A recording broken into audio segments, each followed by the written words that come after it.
Hey there, everyone. I wanted to let you in a few minutes early. I was just lighting some incense and saying prayers for all of us today. Saying prayers for all of you who are joining me live and will join me on the replay. Just that the next piece of wisdom that you need to drop in drops in. And I also wanted to come on a minute early to do a sound check. I'm in a new space today, new studio. So let me know if you can hear me. I see Awakening Planet and did Rick coming in. Can you guys hear me on Instagram? Can you just let me know if you can hear me? Wave or give me a thumbs up or something. And those of you who are joining me on StreamYard, where we're broadcasting on Facebook, LinkedIn, and where else? I forgot the other place. YouTube. Oh, that's right, YouTube. Just remembered an inspiring conversation I had with Kathy, my amazing executive assistant here at the Academy, about our plans for YouTube. All right, Jamie McDonald, I see you out there. Thank you for saying hello. Can you hear me, Jamie? Jamie, give me a thumbs up or something to let me know that you can hear me. Yep, okay, good. Instagram can hear me. What about StreamYard? Well, I'm going to keep talking. You guys are going to have to let me know if our technology still needs a little adjustment. 3, 2, 1, action. James says clear. Awesome. Yes, I set my studio up correctly. Go, Emily. All right, let's officially get started here. The records are now open. Welcome everyone to the Summer Solstice edition of Akashic Answers with Emily. I feel blessed and privileged to be spending this time with you today. If this is the first time you're joining or the first time we're getting to know each other, let me introduce myself. I'm Emily Harrison. I'm the founder director here inside the Akashic Academy, which is a modern day mystery school specializing in the technology of the Akashic Records, because the Akashic Records are what enable us to have our own self-leadership. You learn to tap into superconscious intelligence so that you can download instantaneous wisdom, guidance, clarity, healing in every moment. Because as we're showing up in human form, we're expressing ourselves as humans, our bandwidth lowers. And with our 5 senses, we can only interpret 0.003% of the electromagnetic spectrum of energy. So of all the energy around us, if you're only using your 5 senses, you're missing a lot. You're only getting 0.003% of the data that is available for you. So when you learn to shift your vibrational frequency, and that's what I teach visionaries and thought leaders how to do, is how to shift their internal frequency, shift the frequency of your thoughts, your emotions, your body. Anamona knows how we do it. Hi, Anamona. We do it through breath, through visualization, through consecrating a method, a repeatable method. And what happens is our internal frequency shifts, our brainwaves shift, and we become a match for superconscious intelligence. Nikola Tesla said, if you want to understand the universe, understand vibration. This is how you download the information from the Akashic Records, is you become a vibrational match to the frequency of this field. What is that frequency? It's the frequency of unconditional love and zero judgment. So as you learn to hold that perspective for yourself and for others around you, you start tapping into an incredible amount of information through our intuition. Intuition is not part of the 5 senses that most people are interpreting the world around them. Intuition is your ability to know something instantly, and we all come wired with that. So I want to share with you all today what it feels like. I don't know if you're going to be able to feel what I feel yet, but come on board, because every human has the ability to turn on these extra sensory skills, right? But what I want you to experience today is being in that field, being in that frequency. And the more you learn to cultivate that frequency, that energy of holding unconditional love in zero judgment, the more you can stay tapped into your intuition, your highest knowledge, highest wisdom. You have access to Your creative genius. You have access to see things that were previously unseen. And it is my mission to return this intelligence of the Akashic Record to the planet so that we can turn on our self-healing abilities. Once we get our karma cleaned up, then we can tap into our extraordinary genius, like Nikola Tesla, like Steve Jobs, like Albert Einstein. Your results may vary, but we are all incarnating here to experience ourselves as God, Goddess, creator beings, and we are here to learn to work with the cosmic energies to create. And the Akashic Records are my favorite one because they hold all information forward and backward through time, every detail about you, this planet, the government, people, places, things, animals, crystals, everything has an Akashic Record. So I'm excited to take you guys for a spin today. All right. Again, my intention for each one of you is that the next piece of wisdom that will move the needle for you in an area of your life that's really valuable drops in for you today. I want to invite you to stay for the whole 30 minutes. We're going to jam till about 12:30 Pacific time here. The information does build on itself as well. So, and by the way, thank you to all of you who are here, because it's your energy in the field, it's your questions, it's your participation that calls forward the wisdom we all get to benefit from. I know I benefit from this space tremendously every week. I get great ahas and new perspectives that I get to think about. I want to point that out too for you all, that as we go through questions and answers and activations today, you might not agree with what I'm saying or the intelligence that's channeling through. That's okay. That is allowed. You do not have to agree. That is not the objective. I do want to encourage you to try it on though. What if this were true for me? Because the more we can expand our perspective and have new thoughts, the more opportunities open up to us. That's actually the key piece. If you want to see unseen possibilities, you've got to open your perspective. You got to try things on. Okay. So we talked about the Akashic Records, what they are. Why do we want to use them? We want to heal ourselves emotionally, mentally, physically. We are participating in patterns and creating things that we don't actually really want to experience in our life. We have challenges that our soul has agreed to in order for the overall growth of our soul's consciousness, of those that we're connected to.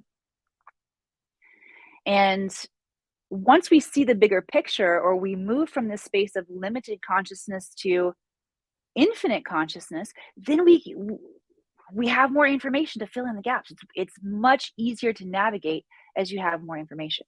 Okay, so let's talk about how to ask the best questions, because I would love to invite you all to start blowing up my chat box with your questions. Here's how to frame your questions. You want to take responsibility for whatever it is that you're creating or experiencing. Okay, the Akashic Records, there's some caveats. You can't just walk in and order any piece of information you want and expect it to come in a file and you read in the file. It's not exactly how it works. Okay, the records will only give you what you are ready to see, to process. Only what you're ready for. How do the records know what you're ready for? Because you ask a question. The question is the calling forward of the information or the answer. And so I want to give you some framework on how to phrase these questions so that not only you can get the best answers, but we all get to benefit from the answers here together. So take responsibility. If you're noticing that you're in a challenging situation, maybe financially or with your job or with a person, another interpersonal relationship, perhaps you phrase the question, what lesson do I still need to learn in my finances so that I can tap into flow and abundance more regularly? Something like that. Okay. So take full responsibility. I also want to share with you something that came through in my meditation this morning around how do we best receive the answers. And in order to see the answers, it's simple, but it's powerful. You must be willing to see yourself through the eyes of non-judgment and unconditional love.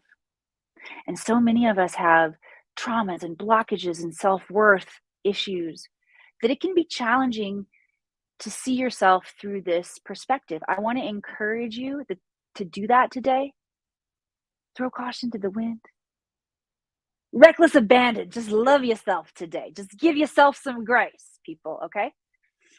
Because in order for us to have tolerance and grace and compassion for others, we first must have it for ourselves. Christ in consciousness is really cool. It's what we're evolving into, where our psychic skills turn back on and we have this command over our time-space continuum and we're creating our reality. But you know, the biggest piece of Christ in consciousness that we're all missing right now, like a big duh, is compassion, love, connection, seeing the oneness. So in order to receive the answers, you must be willing to see yourself through this perspective. I want everybody just to lay your hand on your heart right now. And if you resonate, you can ask your angels, loved ones, guides, teachers, masters, higher self, the universe, grant me the courage to know the truth. If you have courage to know and see the truth, you will receive answers in a really powerful way today. All right, I see some questions rolling in. I did mention that it was the solstice, and I forgot to bring any more information about that. So I'm going to save a little time at the end of this broadcast, and we are going to do a summer solstice activation together. So there's the hook to keep you around. All right. Phyllis from Canada. Phyllis, I love you. Yes. My question, what more can I do to cure my own cancer? Now, let me tap in. Anybody who is experiencing any kind of dis-ease, physical, mental, emotional, something that you want to feel like you're looking for healing and seeking healing and clearing of, I just want to invite you to open to receive intelligence. Take what resonates, tweak what doesn't, because I feel like this is coming through for the collective. So the first thing that the guides are saying is they want to illuminate how this even happens, because man, this is one of the hardest aspects of my job, is when people come to me with cancer. um I don't like this either, and I feel empowered by it at the same time, but it can be really challenging to say, okay, I created this. Why did I create this? Why the F would I create this? So first, I want to honor what an incredible challenge it is for to even go through stage one of our healing process, where we own that we created this.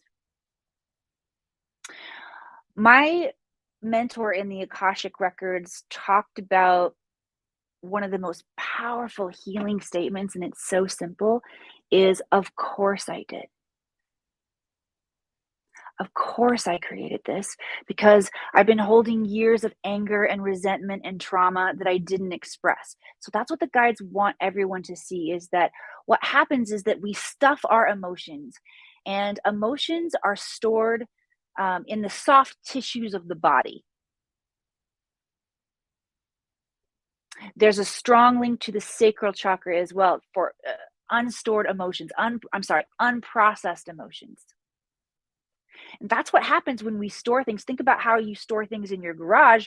If you store a bunch of shit in your garage, you stop processing it, or you stop interacting with it. It's out there. You'll get to it eventually.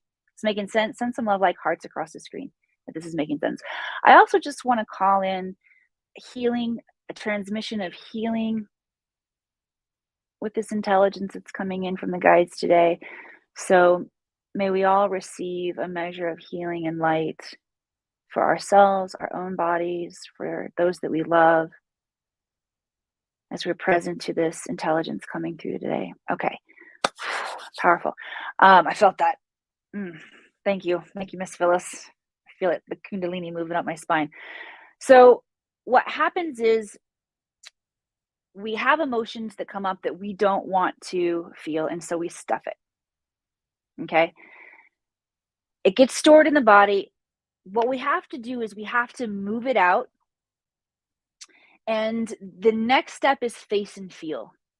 So we have to give those emotions our witness. We have to be present with them. And it's not necessary to bawl and cry and have your temper tantrum on the floor for hours and hours and hours and hours and hours. I read this statistic somewhere. I can't remember where. I thought it was fascinating. I shared it on Facebook. Woo, I got some feedback from it. But the statistic was that emotions only last for 90 seconds. Anything longer is self-inflicted suffering. So just again, try that on. Think about what that means for a second. If you could be fully present with your emotion, and maybe you did have to beat the pillow. We had to do that in acting class. If there's a big mattress offset, hidden behind one of the walls, and if an actor got too emotional, David Stanley was like, "Go hit the mattress, go," because even though we were acting and we were playing characters, holy shit, that was probably some of the best therapy I ever had, was my acting class. Because what would happen was, if I'm playing a character that's angry, I would get in touch with my own anger and my own rage. And at a certain point, it begins to have its own consciousness and take over. So, Phyllis, it will be important for you and anybody else who is receiving from this, channeling this wisdom coming in, it'll be important for you to face and feel the emotion. Be present with it. Let it move through your body. Right? And then we want to say, what did I learn from this? Where did I grow? What was the gift? Then our job is to take that gift. This is the stage of alchemy where the separation happens. The density sinks to the bottom. I'll call that our bullshit issue sinks to the bottom. And then we've got the neutrality in the center, or the situation without all the charge in it, whatever we experience. And then we've got the truth of what we learned and the lessons and the gifts on the top. And so then what we do is we scoop that truth or that essence off the top, and then we go over into another little lab here, and we light up our Bunsen burner, and we apply gentle heat and gentle acceleration to the truth. So that's the next step for you, Phyllis, is taking those lessons that you learned and creating embodied action on how you want to continue to work with and cultivate those gifts. And notice this intelligence that the guides are bringing in, they're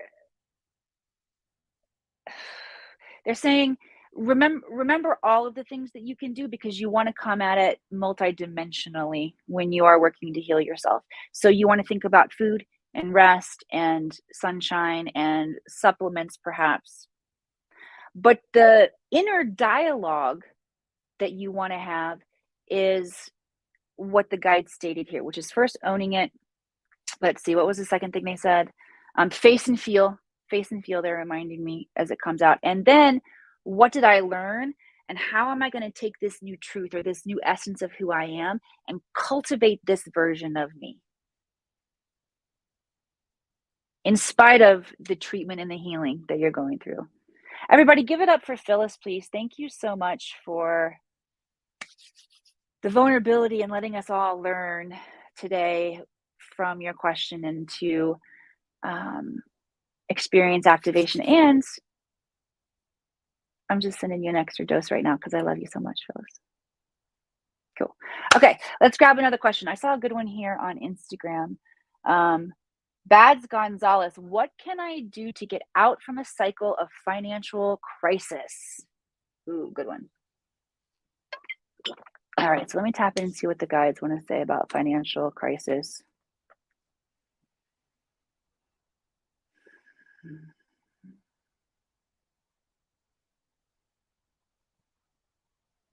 Okay.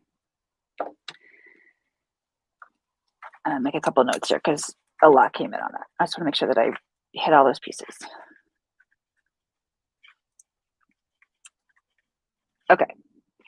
So when we are experiencing recurring karmic patterns that just happen over and over and over again, the best place to make the shifts or changes. Okay, I told you a lot came in. I'm gonna take a breath so I can get it all out.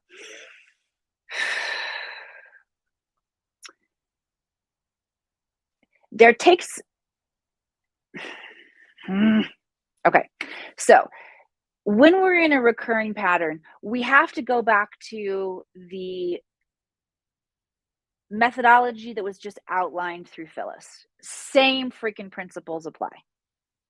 Okay, it's acknowledge that I created this. I created my financial crisis. The second thing, face and feel the emotions that you feel about that.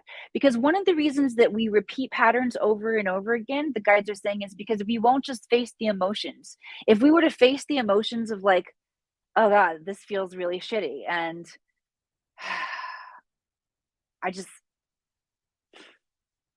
I'm so ready and committed to make the change, to shift, because it feels so shitty being in it over and over again. But what happens is we numb ourselves out to the emotion. So that's why allowing ourselves to feel the intense emotion can be a great catalyst to help us make different choices. And if we run from that emotion, we don't face and feel it, we're missing that catalyst. We're missing that.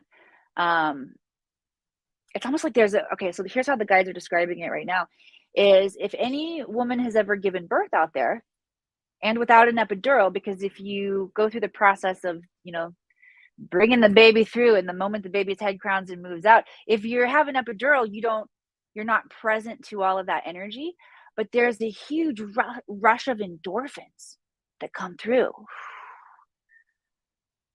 Fucking about time too, because that process is intense, y'all. I've been through it. Pardon my French. I also believe, as an interesting side note, that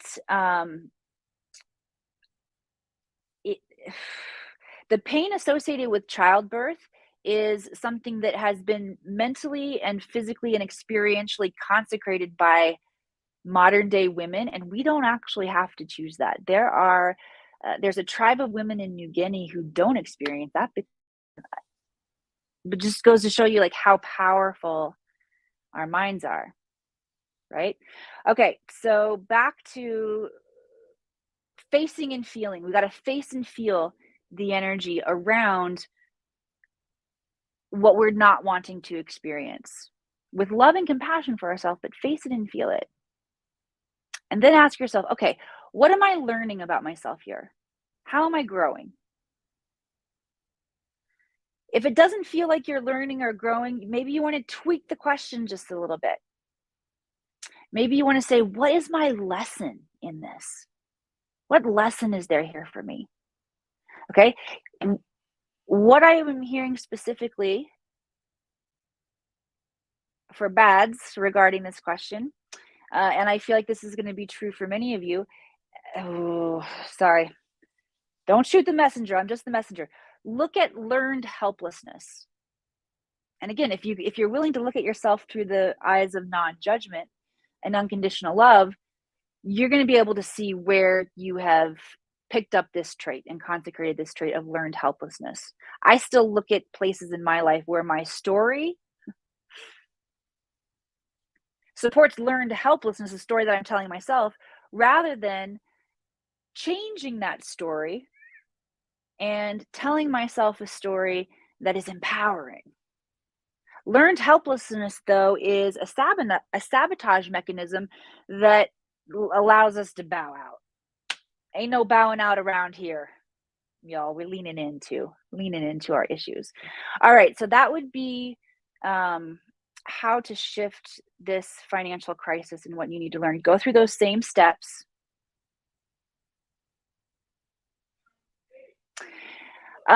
Here's the other thing for you bads that's coming in, and again, I feel like this is really powerful for the collective as well, but the guides are saying you're not paying yourself first, which that is an embodied action that we can take. Like anytime a paycheck comes in, or if you're an entrepreneur like me and you've got clients paying and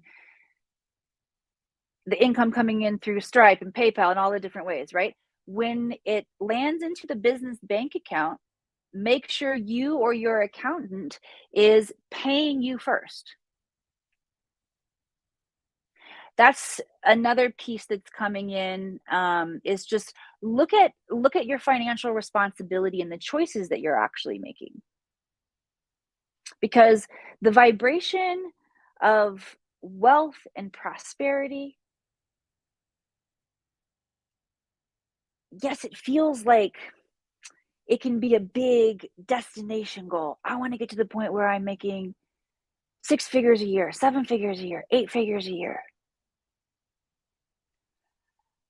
But what happens is we forget, because we stay in that bigger, that macro part of the vision, we forget that it's our everyday choices that add up to, am I holding the vibration of wealth or am I holding the vibration of scarcity?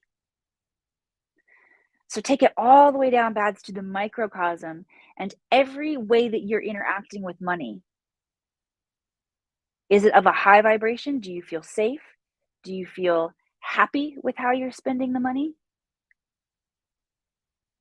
One thing that can sabotage us is being frustrated with how we have to spend our money or how we feel like we have to spend our money. Sometimes I might feel a little bit of that with my grocery bill. Y'all, I got 3 teenagers. Holy shit. Okay. All right. So let me tap in and bring through. Oh, Claire is awesome. I was going to say, let me go through and see what financial prosperity activation that we can bring in. Okay, down here to sacral chakra. This is where we have unprocessed emotion.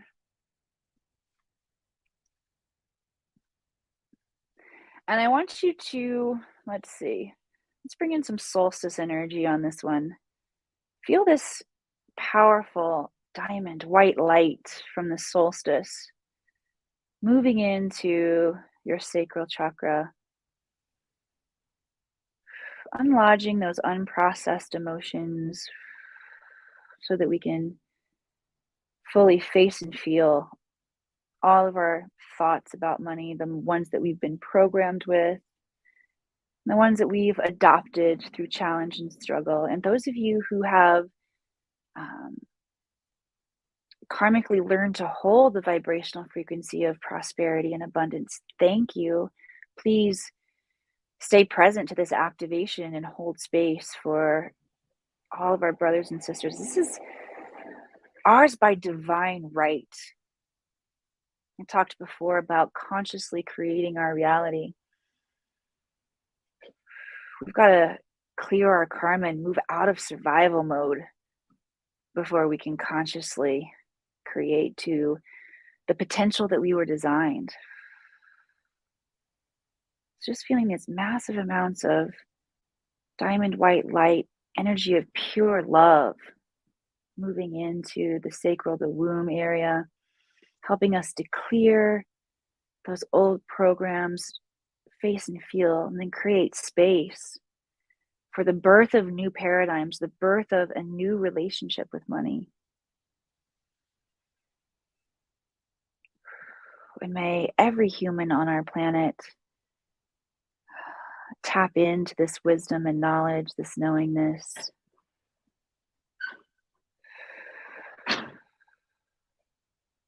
Good. Move the hands up to the heart now, everyone.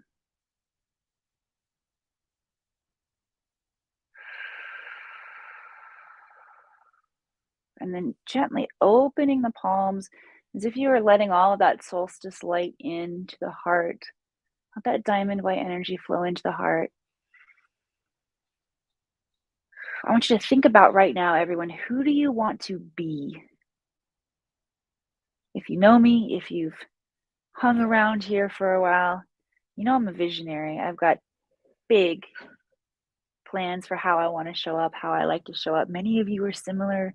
You have desires and dreams and feel called to participate in this saving of our planet. I have other friends who say the planet does not need saving.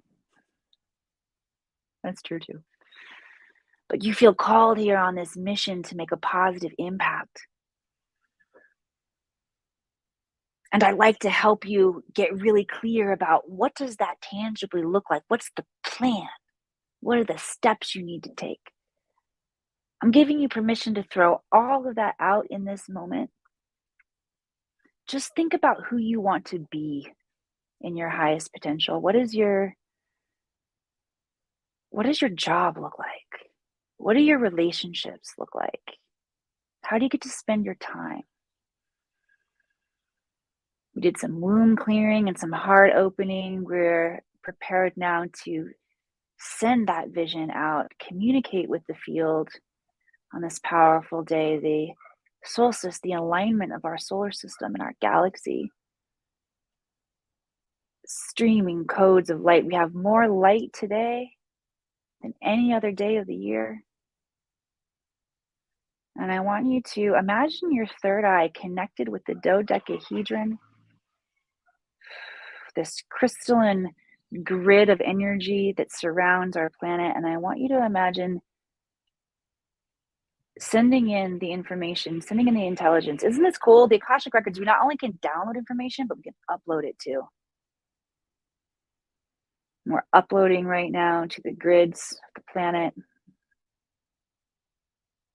Holding that in your awareness for 5, 4, 3, 2, 1. Cool. All right. Who had some fun today? Thank you all for sharing some time with me here on this solstice. I'll let you in on a little behind the scenes of the Akashic Academy here. I'm super excited. After this, I wrap up this broadcast. I'm heading up to Lake Tahoe to experience a VIP day, in-person day with a client. We're going to be doing activations with this solar light, with this powerful solstice energy on Lake Tahoe, which one of my favorite things to know and tell about Lake Tahoe, I learned from Drunvalo Melchizedek, and specifically in his book, 2012 Serpent of the Light, he reveals that the Kundalini energy of Mother Earth surfaces two places in the not continental United States, sorry, in the United States, one continental, Lake Tahoe, and the other is in Hawaii. And the energy at Lake Tahoe is so pristine and magical. So I'm really excited to spend the day out in nature doing some more activations. I want to encourage you to do the same thing. Get out in nature. Let this sunlight, take your sunglasses off if you can. Let the sunlight move into your eyes. Let it activate your DNA. It's an incredible opportunity to align with the cosmic forces today. Think about who you be, who you want to be. Lisa says, yes, Hawaii. And finally, if this broadcast has served you, please share this out. The more of us that come online and raise our frequency, the easier it gets for all of us to transform and to see the truth and to shift. And this is how we will shift the planet. Right? It's from each individual one of us doing our part. I love you all. Thank you so much for being here, and I'll see you next week.